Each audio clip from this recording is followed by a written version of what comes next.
up, my friends? It has been so long since I posted a YouTube video. I'm so excited to be back, and before we get into what you should be doing for self-care in 2025, I wanted to talk to you just really quickly about what you can expect from my page here on out. So I'm gonna be talking everything from self-care and mental health to mindset and personal growth to relationships, productivity and balance, stress management, and even financial self-care. I want to cover all the bases here through advice videos, vlogging, all of it. I'm so excited. So let's talk self-care in 2025. You've probably heard every influencer on the planet say, take a bubble bath with this amazing new bath bomb, or treat yourself. But let's be real, that is surface level self-care. And we're going way deeper in 2025. I'm talking about the kind of self-care that actually works, that actually feels good, and that you can actually stick with long term. And before you roll your eyes and think, ugh, another YouTuber trying to lecture me, let me tell you, I've been there. I used to think self-care was just like another thing to check off my to-do list, kind of like folding laundry or checking emails, but man,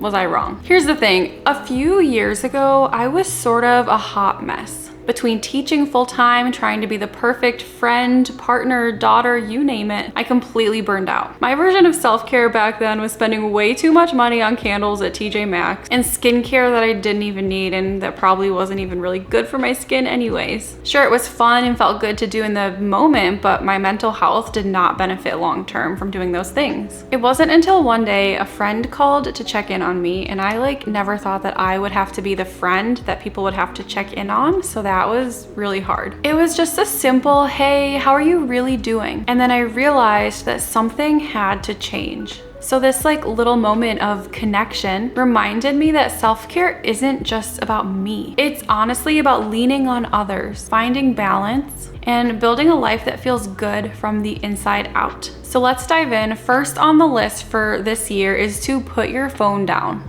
There is so much crazy nonsense happening in the world right now, and it is really hard to be scrolling and scrolling and scrolling all day long, taking in all this information. Whew, just put your phone down for a couple hours at least. So I'm calling you out, and I'm calling myself out too, because raise your hand if you've ever found yourself in a 2-hour video hole scrolling through things you didn't even care about. Same. So this year, try setting a no phone zone in your house. It could be like at the dinner table while we're eating, we don't use phones. In the bedroom, we are not using our phones. And if you really want to challenge yourself, take a screen-free hour before bed. You'll sleep better, you'll feel better, and honestly, your brain deserves the break. All right, next up, get outside. If you've been following me for a while, you'll know that I love getting outside with my dogs, Jude and Olive. We go for hikes. I love just watching them play at the dog park. Just being outside with them brings me so much peace and joy. And you don't have to be like a hardcore outdoorsy person to reap the benefits of being outside. Just start small. Sit outside with your morning coffee. Take a 10-minute walk around the block. If you're feeling fancy, try grounding. Have you ever heard of that? It's walking barefoot on the grass or sand if you are lucky enough to live somewhere near a beach. It might sound weird, but being outside barefoot feels so good for your soul, and don't knock it till you try it. Okay, and here's a big one. Find your people. Let me tell you, self-care isn't just what you do for yourself. It's also about who you surround yourself with. Just a few years ago, when I was so burnt out from teaching, like I mentioned earlier, and just trying to be so perfect, I felt so isolated and like I had to handle everything on my own. So that's why I actually created Kindly, shameless plug here. Kindly is a space where we can show up for each other, cheer each other on, and remind us all to prioritize our well-being. So whether it's joining a group, calling up a friend, or just DMing someone that you vibe with, community is self-care too, and I would honestly argue that community is the most powerful form of self-care. All right, let's talk about slowing down. We all need to slow the F down this year. If you're anything like me, you probably have the tendency to overschedule your life and say yes to everything. I used to think that being busy all the time made me super successful, but it just made me exhausted. So now that I've grown a little bit and learned a lot about self-care, I am all about simplifying. I've started saying no more often, which is something I used to feel so guilty about, but I do not feel guilty for putting myself and my self-care first anymore. Because here's the tea. Every time you're saying no to something you don't really want to do, you're saying yes to yourself.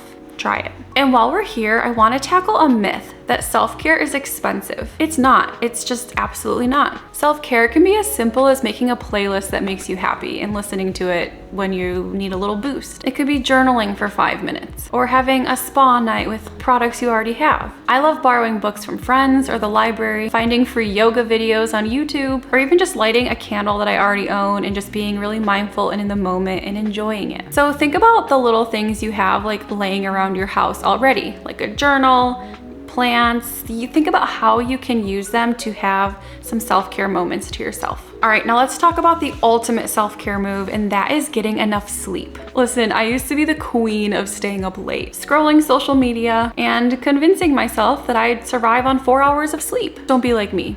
If you are in this cycle right now, try to get yourself out of it. And if you're struggling with sleep, my biggest piece of advice is to try making your bedroom a vibe. And let me explain what that means. Get a weighted blanket. Try some blackout curtains. Try a lavender room spray that smells like heaven. Your body and mind will thank you if you turn your bedroom into a place where you actually want to rest and sleep. Also, don't work from bed. Do not work in your bedroom at all if you can help it. I know a lot of us have desks in our bedroom. I'm fortunate that my desk is outside the bedroom, but you really want to work where you work and sleep where you sleep. Don't be mixing up the two. Okay, and finally, get creative. Even if you don't think you're a creative person, I bet there's something creative that you would really enjoy doing. And secretly, I believe that everybody is creative. And one of the biggest lessons I've learned about creativity is that it's really not about being good at something. It's about how it makes you feel. And I know that sounds cheesy, but it is just true. So for me, this looks like coloring, making mood boards, or even journaling. The goal is to focus not on the end result, but to focus on the joy of the process. This is something I still struggle with a little bit, but when I'm like very intentional about it and tell myself, just enjoy the process, it works. So if there's one thing I want you to take away from my little speech here, it's that self-care is not just about you. It's about the bigger picture of your whole entire life and everything that entails your life. One of my favorite ways to practice self-care is by aligning it with my values, whether that's advocating for mental health, donating to a cause I care about, or starting a new habit. Showing up for yourself and the world feels pretty damn good. All right, besties, that is your self-care playbook, if you will, for 2025. Which one are you trying first? I'll add a list of them in the description so you can go and like study them a little bit if you want to. Let me know in the comments, and please don't forget to like and subscribe and share this with a friend who might need a little self-care inspiration. Until next time, keep taking care of you. Bye.